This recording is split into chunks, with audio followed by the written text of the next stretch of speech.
குழந்தைங்களாம் தூங்கிடுச்சா? ஓ வாசக்கதவு சாத்திட்டியா? ஓ கொல்ல கதவு சாத்திட்டியா? ஓ பெட்ரூம் கதவு சாத்திட்டியாமா? ஓ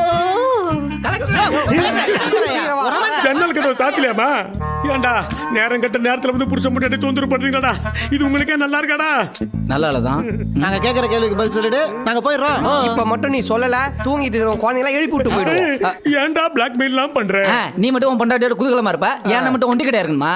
டேய் உங்க அண்ணன் கல்யாணம் பண்ணிக்க மாட்டேன்னு வெறப்பா இருந்தா அதுக்கு நாங்க என்னடா பண்ண முடியும்? அதுக்கு தான் அண்ணனோட சின்ன வயசை பத்தி தெரிஞ்சுக்க வந்திருக்கோம். சொல்லு சொல்லு சொல்லு சொல்லு. அண்ணன் சின்ன வயசுல யாரையாவது காதல் காதல் காதல் பண்ணிக்காரா? காதல் காதல் காதல் இல்ல, மோதல் மட்டும் தான் இருந்துச்சு.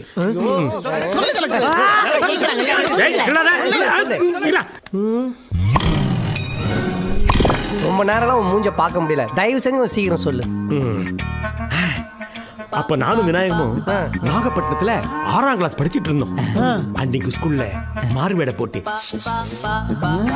சங்கதி சொன்னாடே தங்கச்சிலை போல் தங்கு மனதை தவிக்க விட்டாளே. அடுத்து ஆண்டாளாக நமது 6ஆம் வகுப்பு கோப்பெருந்தேவி தோன்றுவார்.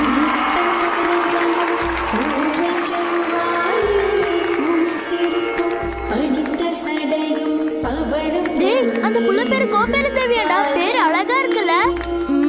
பெண்மையில் தாய்மை வைத்த பெரியனே போற்றி போற்றி, வன்மையை உயிரில் வைத்த வல்லலை போற்றி போற்றி. இந்தா ஐ புளிப்பு முட்டை, இது எனக்கு ரொம்ப பிடிக்கும் விநாயகா. கோப்பு வாடி போலாம்.